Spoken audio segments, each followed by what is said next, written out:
बड़ा और एक नया फैसला चुनाव आयोग की तरफ से देखने को मिला है और ये हवा का रुख किसका लेगा ये भी देखना होगा।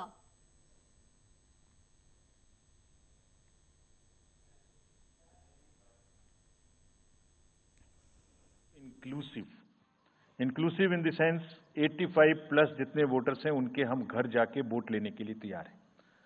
नॉमिनेशन से पहले सबके घर में हम फॉर्म 12D पहुंचाएंगे। देश के कुछ हिस्से में घर से वोटिंग हो चुकी है असेंबली इलेक्शंस में, कुछ राज्यों में अभी नहीं हुई है। अब इस बार पूरे देश में पहली बार ये व्यवस्था एक साथ लागू होगी कि जो 85 वर्ष से ऊपर के मतदाता हैं, जो पर्सन्स विद डिसेबिलिटी हैं 40 इयर्स एंड 40% से ज़्यादा की जिनको डिसेबिलिटी है, वो सब के पास हम फॉर्म पहुंचाएंगे। अगर वो ये ऑप्ट करेंगे कि वो फॉर्म वो बूथ पर नहीं आना चाहते, घर से करना चाहते, तो हम घर में जाएंगे, एक आदमी का वोट लेने घर में जाएंगे। पावर को कंट्रोल करने के लिए adequate number of CAPF would be diploid. 24/7 एक नया प्रयोग हम इस बार कर रहे हैं। वी आर एस्टेब्लिशिंग, हम बिल्कुल डिटरमिन्ड हैं इस बार मसल पावर को कम करने के लिए। चुनावों में हिंसा का कोई स्थान होना नहीं चाहिए और ब्लड बाथ बिल्कुल नहीं होना चाहिए। जहां भी हिंसा बची है, चाहे वो प्री पोल हो, चाहे वो ड्यूरिंग कैंपेनिंग हो, चाहे वो पोस्ट पोल हो, we are committed to kind of be very very alive to this situation. और जो भी हमें सख्ती से करना होगा इसके लिए हम करेंगे ताकि ये प्रोविजन ना रहे। हर डिस्ट्रिक्ट में एक कंट्रोल रूम बनाया गया है, जो दिन उसमें 5 किस्म के फीड्स होंगे: TV, social media, webcasting which is on the booths, 1950 की लाइन जिससे शिकायत आती है, and grievances portal. So one senior officer would be available in the control rooms in every district to look at these 5 feeds. जहां से भी, और C vigil, 6th C vigil, जहां से भी कोई शिकायत मिलेगी उस पर सख्त कार्रवाई की जाएगी। Everywhere across the country. Bored you by what I said. So now we'll be announcing schedule in 3 phases. First for the by-elections. हमारे साथ अमित, चुनाव का डेट शीट आ चुकी है, चुनाव की 7 चरणों में चुनाव होगा, आपका क्या कहना है इस पे? जिस प्रकार से आज चुनाव आयोग ने ये क्लियर कर दिया है कि अब जो आचार सूचना लागू हो चुकी है, अगर देखा जाए तो 7 चरणों में चुनाव होना है। अगर पहले चरण की हम बात करें तो 19 अप्रैल को पहला जो वोटिंग होनी है वो होनी है। अगर देखा जाए तो लगातार जिस प्रकार से देखा जाए, जो पुलिस विभाग है वो लगातार इसको लेकर अलर्ट पे आ गया है। और देखा जाए लगातार जो है अब से ही जो वाहनों की चेकिंग करना स्टार्ट कर चुके हैं, तो कोई ऐसा जो है चीजें लेकर ना जाने पाए। तो लगातार इसको लेकर पुलिस जो है लगातार लखनऊ समेत अगर देखा जाए, जिस प्रकार से DGP हैं उन्होंने निर्देशित किया था कि किसी प्रकार से हिंसा न बढ़ सके। तो इसको लेकर उत्तर प्रदेश की बात करें तो पूरी तरह से पुलिस व्यवस्था जो है अलर्ट मोड पर, और लगातार जो गाड़ियां हैं, जो बाहरी की गाड़ियां हैं, उनकी लगातार चेकिंग करती हुई लगी। बिल्कुल, ये 7 दौर का दंगल है, लेकिन आखिरी में मंगल किसका होगा इस पर हमारी नजर रहेगी। आपका क्या कहना है कि आखिरी में जो मंगल होगा किसका होगा? ये देखिए, जिस प्रकार से चुनाव को लेकर लगातार सभी राजनीतिक पार्टियां दमखम लगा रही थी, वो चाहे हम चुनावी यात्रा की बात करें, चाहे राहुल गांधी की बात करें, भारत जोड़ो नया यात्रा निकाल रहे थे, प्रधानमंत्री नरेंद्र मोदी की बात करें तो वो भी लगातार चुनावी दौरे पर थे। अगर भारतीय जनता पार्टी की बात करें, जन आशीर्वाद यात्रा निकाल रही थी। सपा की अगर हम बात कर लेते उत्तर प्रदेश में, वो भी फुल जोर तैयारी की थी और वो भी जो है लगातार चुनाव यात्रा निकाल रही थी, सीधे यात्रा निकाल रही। तो जो राजनीतिक पार्टियां हैं, आचार संहिता लगने से पहले वो भी जोर शोर से तैयारी कर रही थी। उनको जनता को अपने खेमे में लाने के लिए किसी तरह से कसरत न रह नहीं पाया, जनता को कैसे अपने खेमे में किया जाए, तो लगातार वो रैली कर रहे थे। और जिस प्रकार से देखा जाए कैसे जनता को अपनी तरफ किया जाए, चाहे हम प्रियंका गांधी की बात करें, वो महिला वोटर को काफी ध्यान लुभाने की कोशिश कर रही थी। अखिलेश यादव की बात करें तो पीडीए वाले जो पिछड़ा अल्पसंख्यक है उनको साधने के लिए लगातार कोशिश कर रहे थे। अमित, चुनाव को लेकर सख्त हिदायत दे दी गई है कि किसी भी तरह के बाहुबल का इस्तेमाल नहीं किया जाएगा, एकदम निष्पक्ष होकर चुनाव लड़ा जाएगा। बिल्कुल, जिस प्रकार से कहा जाएगा कि चुनाव आयोग ने ये क्लियर किया है कि पूरा निष्पक्ष चुनाव कराने का वादा किया गया है कि पूरे निष्पक्ष तरीके से होगा, किसी भी प्रकार से जो है दंगा ना होने पाए, ऐसी चीजों पर बिल्कुल निगरानी करते हुए जरूर नजर आएगा। निष्पक्ष कराने के लिए चुनाव आयोग ने इस प्रकार से गाइडलाइन है और पूरी जारी किया है। जो पुलिस विभाग है उनको भी लगातार अलर्ट मोड पर लगा दिया गया है कि जनता के बीच में जाएं और किसी भी तरह से जो हिंसा वाला है, ऐसे जहां पर भीड़ भाड़ वाले एरिया है उन पर भी लगातार निगरानी करता रहे, वहां पर भी पहुंचता रहे। ऐसी जगहों पर जहां पर ज्यादा भीड़ इकट्ठा हो जाती है वहां पर, और तमाम ऐसे जिले हैं जहां पर धारा 144 लागू कर दी गई है ताकि वहां से 3 से ज्यादा अधिक लोग हैं वो ना खड़े हो पाए और आपस में जो बातचीत होती है वो भीड़ भाड़ वहां पर ना पहुंचने पाए, क्योंकि ज्यादा लोग इकट्ठा हो जाएंगे तो कहीं ना कहीं वहां पर दंगा हो जाने की जो है वो शंका जताई जाती है। बिल्कुल, 7 चरणों में चुनाव का ऐलान किया गया है, लेकिन कई विपक्ष के नेता इसे सहमत नहीं है। वजह क्या है इसकी? देखिए, कहीं ना कहीं विपक्ष है वो लगातार, देखिए पहले की बात करें तो वो ईवीएम को लेकर बड़ा आरोप लगा रहा था कि ईवीएम में धांधली होगी, तो विपक्ष का काम है मौजूदा सरकार के ऊपर जो है कहीं ना कहीं आरोप लगाना। तो कहीं ना कहीं जिस प्रकार से चुनाव आयोग ने तो क्लियर कर दिया है कि चुनाव कब होना है, तारीखों का भी ऐलान हो चुका है, परिणामों का ऐलान हो चुका है, लेकिन जो निश्चित समय किया है कि उसी समय पर चुनाव होना। बिल्कुल, लेकिन पीएम की यात्रा देख के, पीएम की रैलियों को देखकर ऐसा लग रहा है कि हो सकता है इस बार चुनाव में पीएम की जीत हो, क्योंकि आज ही सुबह पीएम मोदी ने तेलंगाना में अपने जनसभा को जब वो संबोधित कर रहे थे उस वक्त उन्होंने कहा कि चुनाव का ऐलान, तिथि का ऐलान आज हो सकता है लेकिन मुझे परिणाम आज दिख रहा है। तो इससे क्या तात्पर्य था उनका कहने का? देखिए, जिस प्रकार से पीएम नरेंद्र मोदी का चेहरा सबसे ज्यादा 24 चुनाव में किया जा रहा है, क्योंकि जिस प्रकार से पीएम नरेंद्र मोदी ने कहा है कि उनका परिवार नहीं है, ये विपक्ष लगातार आरोप लगा रहा था। खुद प्रधानमंत्री नरेंद्र मोदी ने जिस प्रकार से ट्विटर पे देखा गया कि वो सबसे ज्यादा ट्रेंड कर रहा था, जो उनके दल के नेता हैं वो लगातार अपने जो है ट्विटर हैंडल पे वो लिखते हुए नजर आ रहे हैं कि मोदी का परिवार। तो कहीं ना कहीं पूरे देश में बात करें, जिस प्रकार से जहां पर प्रधानमंत्री नरेंद्र मोदी का रैली होती है, जनसभा होती है, तो कहीं ना कहीं वहां पर सबसे ज्यादा भीड़ देखने को मिलती है, क्योंकि अगर देखा जाए तो वो कहीं ना कहीं बड़े चेहरे हैं और जिस प्रकार से उनकी लोकप्रियता है पहले की अपेक्षा सबसे ज्यादा बढ़ती हुई नजर आ रही। जिस प्रकार से आज भी दौरा कर रहे थे और लगातार इनके दौरे थे, 3 जिले राज्यों के दौरे पर रहते थे, तो लगातार वो जनता को संबोधित कर रहे थे। बिल्कुल, लेकिन लगातार बिल्कुल अमित, लेकिन हम ये देखते हैं कि जब भी पीएम मोदी के खिलाफ कोई ऐसा नेगेटिव कोई बयान आता है तो उसे सकारात्मक दिशा में लेके चले जाते हैं पीएम मोदी। जब लालू प्रसाद यादव ने परिवार का मुद्दा छेड़ा तो उन्होंने जनता को अपना परिवार बता दिया, तो एक सकारात्मक दिशा में काम करने की ओर वो देख रहे हैं। बिल्कुल, जिस प्रकार से देखा जाए 19 वाले चुनाव में जब उन्होंने बड़ा नारा लगा था चौकीदार चोर है, तो उसके बाद प्रधानमंत्री नरेंद्र मोदी खुद कह दिए थे कि मैं भी चौकीदार हूं। जिस प्रकार से लालू प्रसाद यादव बिहार से कहा था कि परिवार कोई नहीं, तो परिवारवाद वाली की बात छेड़े थे, लेकिन जिस प्रकार से उन्होंने कहा कि पूरा देश ही हमारा परिवार, और जो भारतीय जनता पार्टी के वो बड़े नेता थे, हम मुख्यमंत्री योगी आदित्यनाथ की बात करने तो बड़े जो इनके चेहरे थे उन्होंने खुद अपने ट्विटर हैंडल पर लिख दिया मोदी का परिवार, वो मोदी को परिवार मानते हैं। देश की बात करें तो कहीं ना कहीं उनकी लोकप्रियता है वो लगातार जिस प्रकार से बढ़ती जा रही है, वो जनसभाओं में हम साफ तौर पर देखते हैं। बिल्कुल, पक्ष विपक्ष की वो तकरार है वो इस चुनाव में जारी है। अनुराग ठाकुर ने इस पर बयान दिया है, चुनाव आयोग के इस नतीजे पे उन्होंने बयान दिया है कि अब कांग्रेस की बारी है, कांग्रेस का बयान सामने आएगा उसके बाद ही पलट करके ये वार करेंगे, क्योंकि उत्तराखंड में जो जनता है वो इंतजार कर रही है चुनाव का, पीएम मोदी का इंतजार कर रही है, उनके आगमन का इंतजार कर रही है। देखिए, जिस प्रकार से नेताओं की बात करें तो वो कहीं न कहीं एक दूसरे पर कटाक्ष करते रहते हैं, चाहे वो अनुराग ठाकुर की बात कर लें या फिर वो भी इंतजार करते रहते हैं उनसे जो कहीं न कहीं अलग प्रतिक्रिया है, तो कहीं न कहीं एक दूसरे पर जो बड़े नेता है वो कटाक्ष जरूर करते हुए नजर आते रहते हैं। चुनाव के समय पर तो सभी नेता ऐसे करते रहते हैं। बिल्कुल, लेकिन इस वक्त सबसे ज्यादा देखा यह जा रहा है कि पीएम मोदी रैलियों को संबोधित कर रहे हैं, वहीं दूसरी तरफ राहुल गांधी भी रैलियों को संबोधित कर रहे हैं। कांग्रेस के जो जितने भी नेता हैं वो ये कह रहे हैं कि आने वाले जो पीएम फेस है वो राहुल गांधी होंगे। राहुल गांधी जनता की मन की बात रखते हैं, लोगों के आगे, बाकी नेताओं के आगे मन की बात रखते हैं, तो ऐसे में विपक्ष के नेताओं का ये कहना है कि राहुल गांधी पीएम का फेस हो सकते हैं इस बार 2024 के चुनाव के लिए।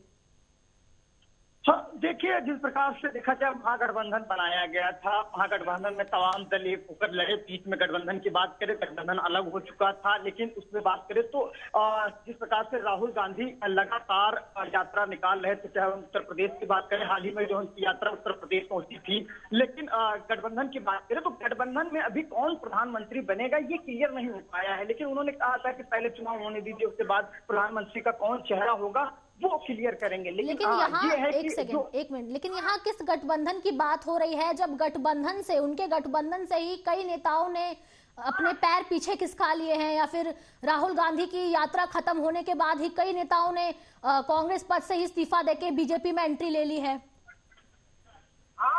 देखिए जब चुनाव नजदीक आता है तो चाहे भारतीय जनता पार्टी के नेता हो या सपा के नेता हो या कांग्रेस के नेता हो, तो कहीं न कहीं उनकी दल बदल की राजनीति शुरू हो जाती है। अगर हम समाजवादी पार्टी की बात करें तो कहीं न कहीं मनोज पांडे ऊंचाहार से विधायक थे, वो अपना दल छोड़कर भारतीय जनता पार्टी में शामिल हो जाते। सूत्रों के हवाले से ये खबर आ रही थी उनको भी जो है रायबरेली से टिकट दिया जाएगा, प्रियंका गांधी के सामने उनको जो है लड़ाया जाएगा। तो कहीं न कहीं चुनाव के समय में दल बदल की राजनीति शुरू हो जाती है, ये तो स्वाभाविक है। बिल्कुल, ये दल बदल की राजनीति तो है, लेकिन क्या बीजेपी का यही एक मोटिव है, यही एक एजेंडा है आने वाले चुनाव के लिए कि विपक्ष की जितनी भी पार्टियां हैं उनको अपने हित में कर लेते हैं, उसके बाद चुनाव लड़ते हैं? क्योंकि कहीं ना कहीं बीजेपी को इस बात का डर तो नहीं है कि इतनी सारी पार्टियां मिलकर उनके खिलाफ ये जंग लड़ रही है, तो कहीं ना कहीं वो हार ना जाए इस बार के चुनाव में? देखिए गठबंधन जिस प्रकार से बनाया था, तो वहाँ बिहार की बात करें, नीतीश कुमार गठबंधन का बड़ा चेहरे थे और लगातार प्रधानमंत्री नरेंद्र मोदी के ऊपर कटाक्ष करते रहते थे। कहा जा रहा था कि उनको प्रधानमंत्री बनाया जाएगा, नीतीश कुमार को। लेकिन क्या ऐसा हुआ कि उनको अपने खेमे में लाया गया और वो भारतीय जनता पार्टी में शामिल हो गए?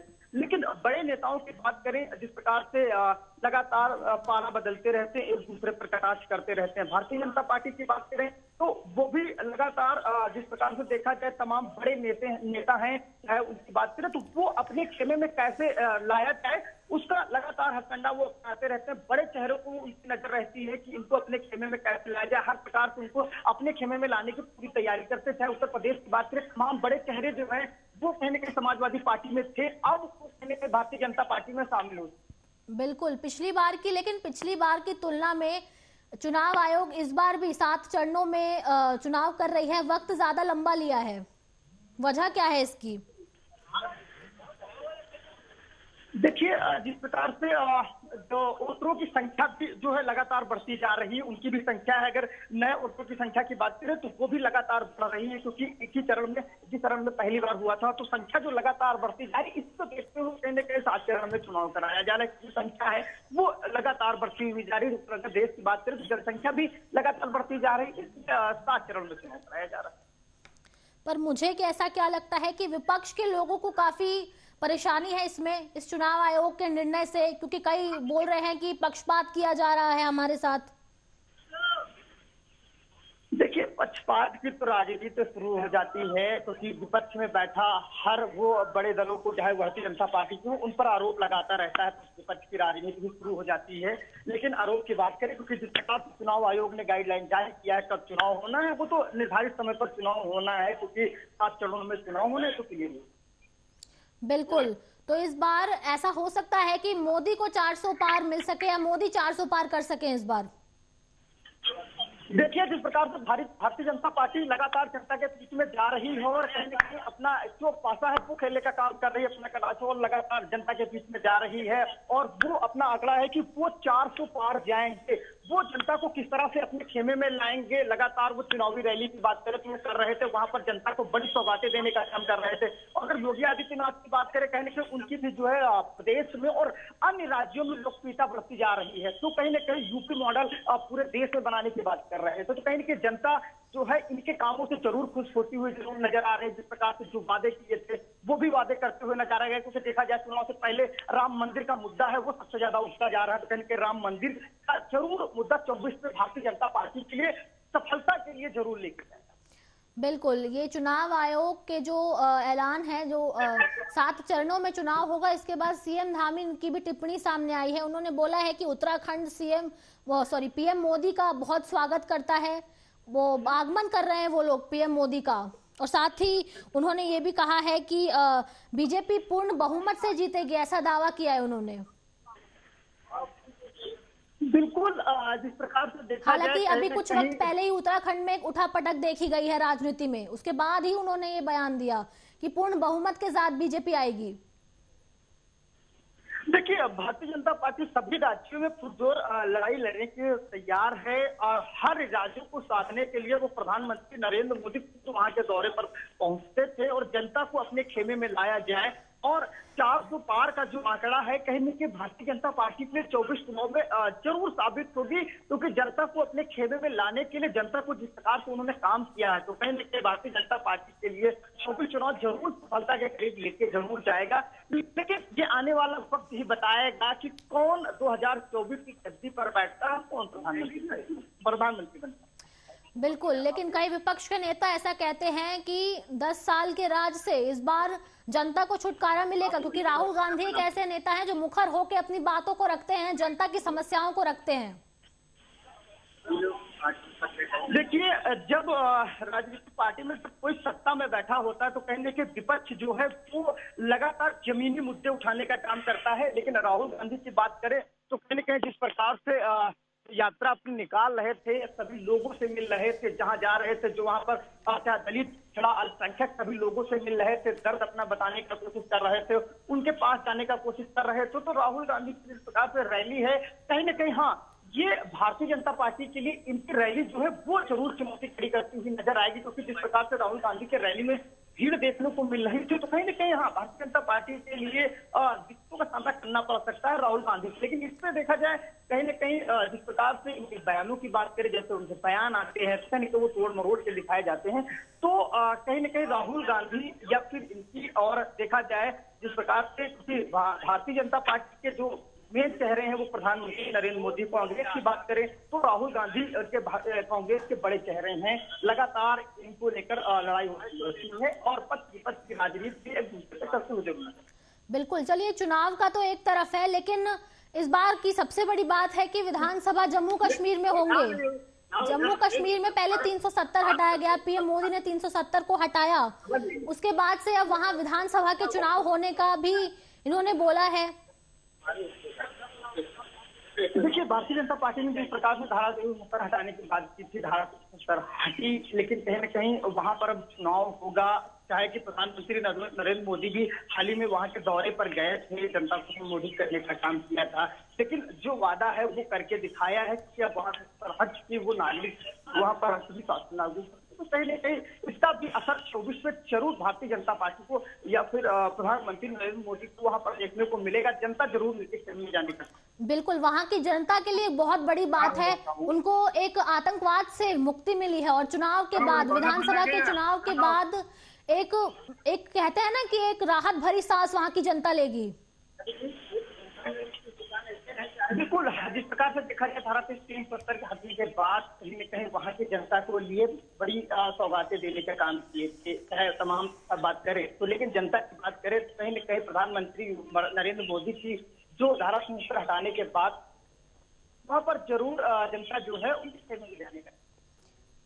लेकिन मुझे ऐसा लगता है कि क्या राहुल गांधी केवल भारत जोड़ो न्याय यात्रा की वो रैली निकाल रहे हैं, क्या उसी से आने वाले चुनाव में के लिए उनका कल्याण होगा? क्योंकि एक तरफ बीजेपी के नेता हैं, कई नेता हैं, और प्रधानमंत्री मोदी खुद जगह जगह जाके रैलियां कर रहे हैं। जिस प्रकार से प्रधानमंत्री नरेंद्र मोदी लगातार चुनावी दौरे पर थे, क्योंकि जब से चुनाव का तारीखों का ऐलान होना था कि तारीख पे हो जाएगा, तो उससे पहले ही भारतीय जनता पार्टी वो जोर कसर नहीं छोड़ रही थी, लगातार दौरे कर रही थी और जनता के पास जा रही थी, जनता को जो है काम अपने गिनाने का काम कर रही थी, किस तरह से हमने जनता को बड़ी सौगातें देने का काम किया है। तो वो लगातार रैलियां कर रही थी, जनता को संबोधित करने का काम कर रही थी। हम राहुल गांधी की बात करें तो लगातार राहुल गांधी भी जनता को अपने खेमे में किस तरह किया जाए, जनता के बीच में जा रहे थे। कांग्रेस के भी बड़े नेता लगातार रैली कर रहे थे, जनता को संबोधित करने का काम कर रहे थे। लेकिन जनता है वो किसके खेमे में जाएगी, ये तो वक्त ही बताएगा जब परिणाम आएंगे। चलिए ठीक है अमित, बहुत बहुत धन्यवाद आपका हमारे साथ जुड़े रहने के लिए। अब हमने संवाददाता से बात की और यहाँ उन्होंने बताया कि किस तरीके से राजनीति में उठापटक हो रही है। चुनाव आयोग का ऐलान, चुनावों की तिथियों का ऐलान हो चुका है, 7 चरणों में चुनाव होगा, पर देखने वाली बात होगी कि चुनाव का जो रिजल्ट है, चुनाव का जो परिणाम होगा वो कब तक आएगा और चुनाव के परिणाम में कौन सी पार्टी किस सीट पर कितने पे विजय होगी और क्या निष्कर्ष निकलेगा, कौन सी पार्टी 2024 में दोबारा आएगी। हर बड़ी खबर पर हमारी नजर बनी रहेगी। तब तक के लिए देखते रहिए आप आर्या न्यूज। नमस्कार।